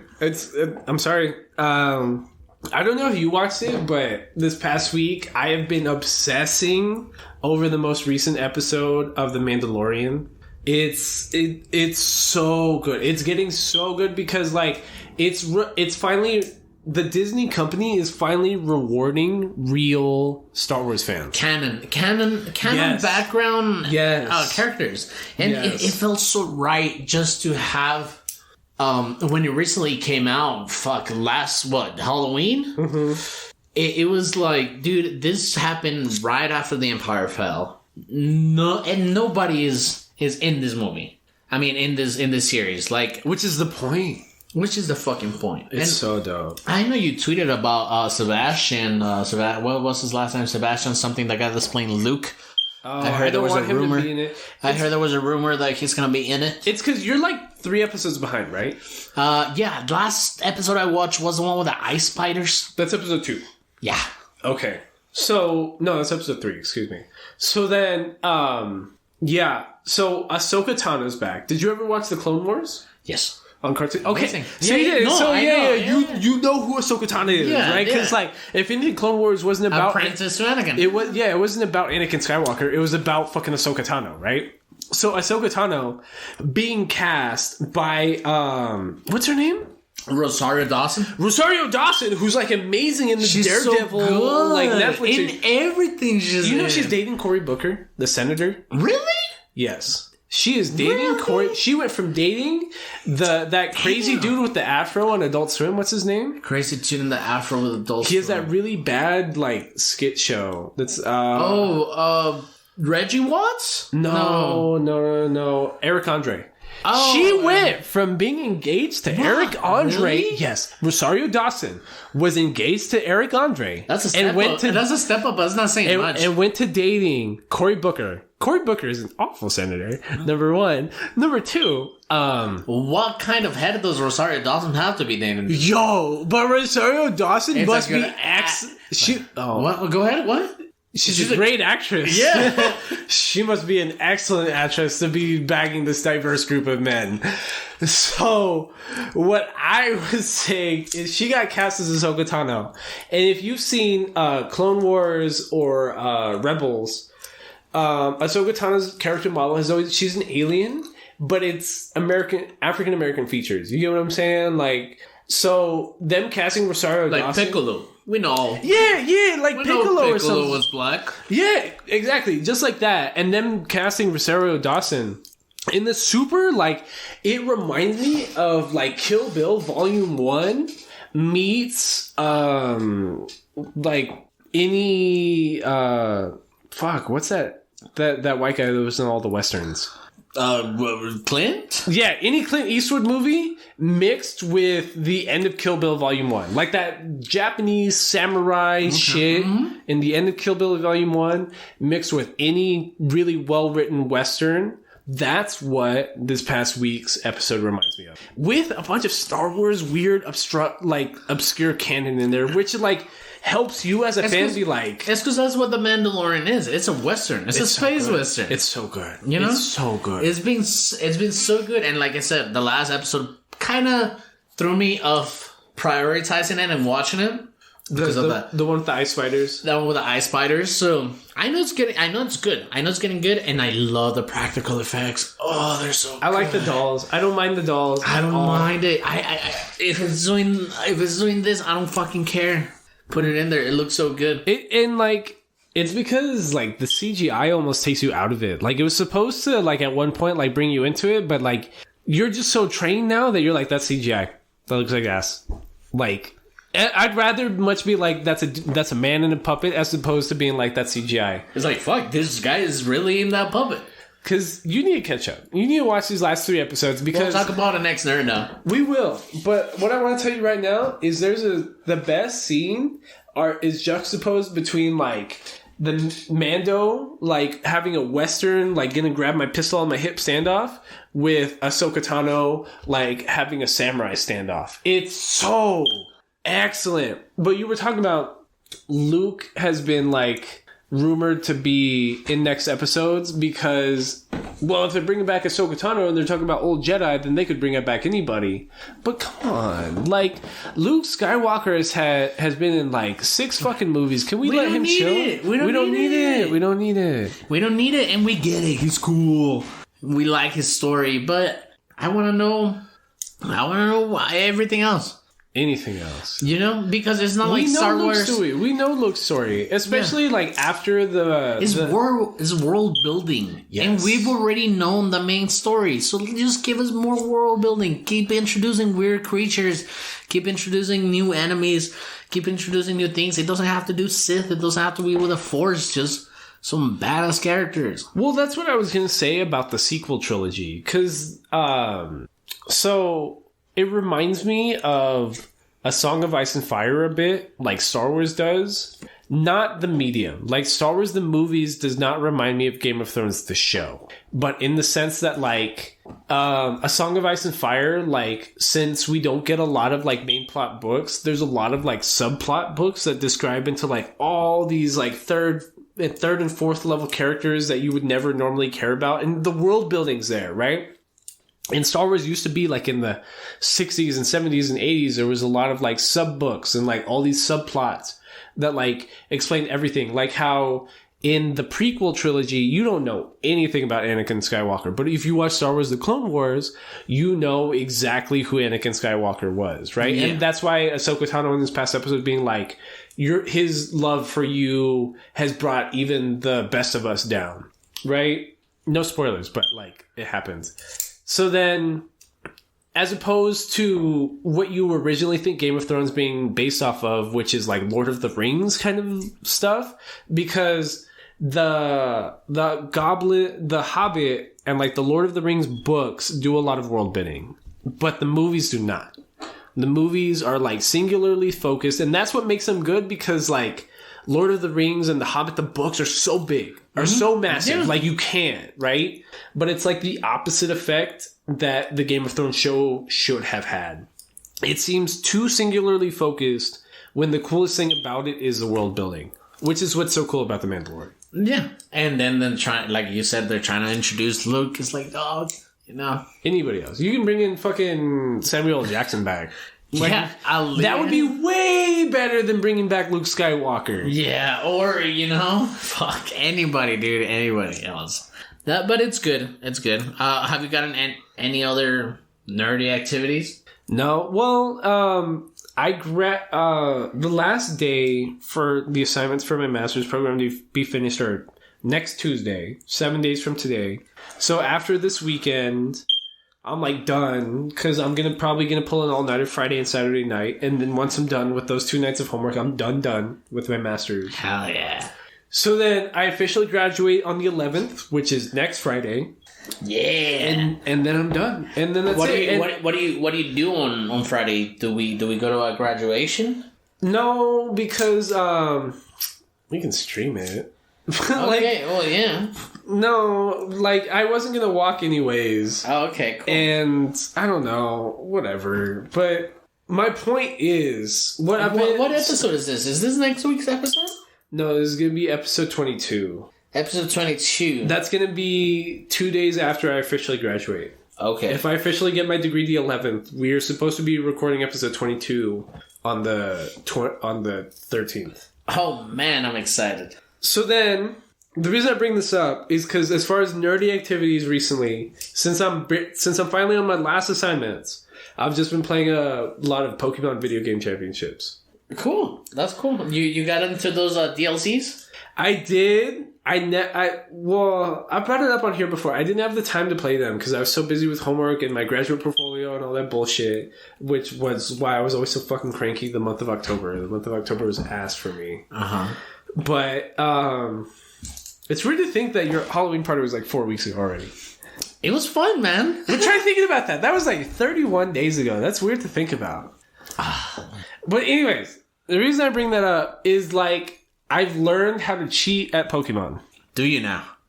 So there's a controversy between like online Pokemon players in like Facebook groups I'm in and Discords, where it's just like you can gen a Pokemon, which I don't know how they do it, but there's like Twitch streamers and YouTube channels that have their own Discords where you can send them like a bot they have on their Discord, the stats for the Pokemon you want.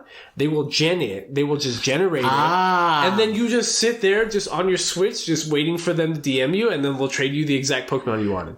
A normal Pokemon that takes like 12 hours to breed, you can have it in seconds. Dude, bots are fucking wild. I don't know how that happens. Dude, it's so crazy because it looks like people are barely catching on, and I'm pretty sure. I mean, now it's stupid caught on, but back in the day, dude, when you would see, shoe releases and stuff like that, or jersey releases, or anything.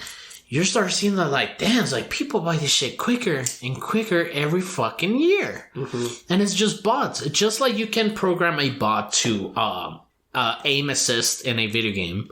You can program it to do the steps required for you to put in your credit card information, billing address, and stuff like that within seconds. I don't know how that happens. It's just a little bot. So if you do this thing, I've been trying real hard to buy a PS5, and that shit's getting annoying. Oh, you still haven't got it. You got fooled.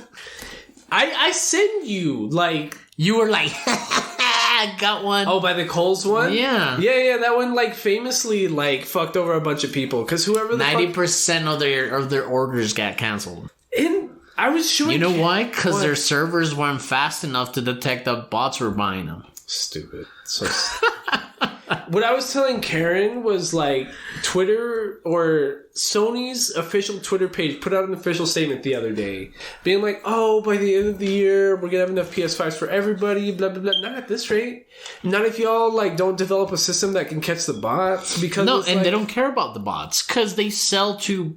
Sony is not selling them a first hand. You know, Sony's selling to Walmart, Sony's selling to Amazon because they're the biggest buyers. And as long as bots are buying from Amazon, Walmart, and all these fucking places, they're not gonna care. It's like, I don't care. I don't care if a dumbass buys 15 fucking PS5s before you do. I have been so busy the past 3-4 years that I skipped this whole console generation. You get what I'm saying? And I've been telling you I'm so stupidly excited to get a PS5 because I can finally jump on all the old games I haven't played in the past 3-4 fucking years. But I can't fucking get a PS5, like... Dude, I've never really been, like, super into the releases. I mean, last big release I had was a PS4, you know? And back then, I was just in a minimum wage job. Oh. You know, it's something that I knew I had to wait to go get, you know? Yeah. But now that I have the money, I'm like, ooh, release time, and... It's impossible. I get fucked by bots. I'm like, fuck. It's like, how long am I supposed to hold into this fucking $500? I get notifications from whole ass Twitter pages that just tell you like the moment, like Walmart just dropped, Amazon just dropped, Sony Direct just dropped. Jump in the queue now. Jump in the queue now. Never happens. Never fucking happens, bro. You know who's the worst though? GameStop. Well, yeah, we all know that. But, like, on their online system, out of all these ones I've been trying, like, GameStop is the absolute worst, and I don't get why. Because, like, you'll jump on the GameStop website when they say they have inventory, and you have to keep refreshing and refreshing and refreshing until, like, their little add to cart button actually works. And by that point, like, they're out of inventory. No, man, it's a ridiculous... Whoever's spending all this money in fucking PS5s is like, that's not how economics work. At a certain point, you're going to get a $75 return for, like, all this fucking effort. Yeah. And it's fucking crazy because, yeah, what it returns 90 days with a receipt? Mm-hmm. You know? But I'm saying, like, what's a PS5 with tax? Like, $550? Yeah. So, at a certain point, there's going to be so many PS5s on the market that you're only going to be selling them for, like, $620. And then whatever platform you're selling on is going to take 15%. And then you got to ship it for $20. So then you're getting like $30 for being fucking annoying and just trying to scoop up all these PS5s. They're fucking economic gurus, bro. Dumbass. Yeah. I have a friend I know that I used to be really close with, but like, he's one of those people that like swears he's so smart with little effort. And then with the whole day trading thing? No, he does it with shoes. Oh, God. Like, and then, like, I'll show him, like, my TCG player fucking sales, and I have, like, over, like, 20,000 sales. $20,000 in sales this year, right? And he'll, like, try to talk, like, oh, that's so easy. I just need to buy this set, and that set. And I'm just like, you can't make a return on that because you don't know what the fuck you're talking about. And you're one of those people that get, like, cucked on the internet buying a set, like, overpriced. And then you try to resell it and you're like, like, I can't do it. Like, for example, comic books. Right. I have a lot of comic books, and those comic books are not going out priced because it's not golden, it's not silver. You know, it's the new age of comic books. So these comics are not going to be worth anything if they are in maybe 50 years plus, right. You know?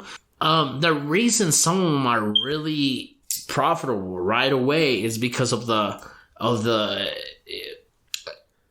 rarity of those variant covers of that same issue that came out because of how much the current comic book store is buying. Right. So you have to look at like very popular comic book stores and stuff like that because they're getting the most volumes of that particular comic book and they get different variants. Therefore, you buy a variant for $150 instead of buying a regular issue for like $3. Right. So that's why those scale up and then you get them valued or you get them signed and stuff like that. So they go up, but it's still like I'm buying comics like not knowing what the fuck is going to happen in 50 years. It's like when you go to El Paso Comic Con, there's several vendors that are just like buckets full of fucking comics, but none of them are worth anything, really. It's just, if you do really like it, you get, and that's what I have. Luckily, I like Batman, and Batman has a lot of good issues that they can make you good money in fast time. Right. But honestly, getting them, and because I like Batman so much, as you can tell, is mostly Batman right now in the new podcast room. But yeah, they have good issues, and it's not like you're buying something like I like it, and luckily for me, I like it, and it makes money. Yeah, and that's like how Yu-Gi-Oh! Used to be, but like what's been happening lately is that like the Pokemon card market has blown up because like celebrities are getting into the like collectible Pokemon card market. We can't have anything, dude, because of celebrities. So like you can send a card in to get graded, right? Like, so a company will tell you this is a 10 out of 10 perfect mint first condition. edition Charizard, blah blah blah blah blah, right? But what started happening is now like celebrities, mostly musicians. It's like Steve Aoki and fucking Logic, the rapper, that are like blowing up the Pokemon graded card market and spending like $10,000 on like a Charizard or something. Or spending like half $500,000 on just like a bunch of graded Pokemon cards just because they're like original print. You know what I mean?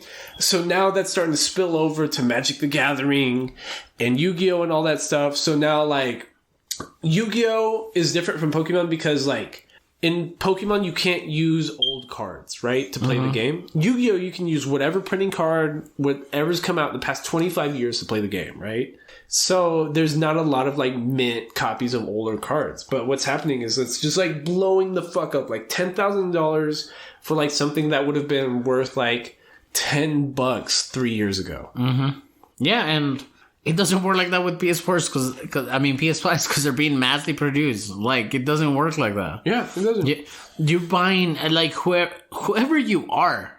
I don't know if this is your goal within like between consoles releases or new generation releases that you save as much money you can for the next release, or do you just have the money already to buy that many? But wherever the case may be, it doesn't make sense that you do that. It doesn't. You know, I'd rather spend $20,000 on good comic books than. At least it'll retain value. Yeah, at least it'll retain value. Whatever. This has been the Nerd Down for Between Nerds podcast. This has been episode 20. Thank you for listening. Please follow us on Twitter at Between Nerds. Please use the hashtag to enter our giveaway for the month of December. That is hashtag Nerds for the Homeless. That is hashtag NERDSFORTHEHOMELESS. For every hashtag use, you will be entered into our monthly giveaway. For every original tweet with hashtag use and every like and retweet on said tweet using the hashtag, we will be donating to the Homeless Coalition of the El Paso. Yeah, the Homeless Coalition of El Paso. Thank you for Mr. Alex Martinez for entering our giveaway for the month of November. You will be receiving your giveaway. You will be hearing from me this week. And you're going to send us a cute-ass selfie of you so that we can post it everywhere. Thank you for everyone that's been listening frequently. Again, please, if you have any thoughts, concerns, or, your take on these animes that we've watched, please email us at betweennerdspodcast@gmail.com. Dude, we'll have you here. We want to have people here. We will take the steps required for us to have a safe interaction to the podcast. We'll have you get tested. We'll schedule a fucking episode, and we'll wear masks throughout the thing. Let's fucking get into it, nerds. Please vote on our most recent poll. It is for episode 22. It includes Tokyo Ghoul, Recovery of an MMO Junkie, Steins Gate, and Made in Abyss. Thank you to Thomas Apien for both our music and our Nerd Down music. Thank you for Javi at Slime Guts on Twitter, GUTZ, for making our graphics and producing another one. Shout out to Lloyd Parker. Hopefully you're in the next episode, buddy. Yeah. I know you watched it. We know Lloyd Parker Jr. watched Konosuba. You corny nerd. So he better be in the next episode to help us defeat the Demon King. My name is Drew Philip Elias. My name is Aldo Mendez. Thank you for listening to Between Nerds. Goodbye.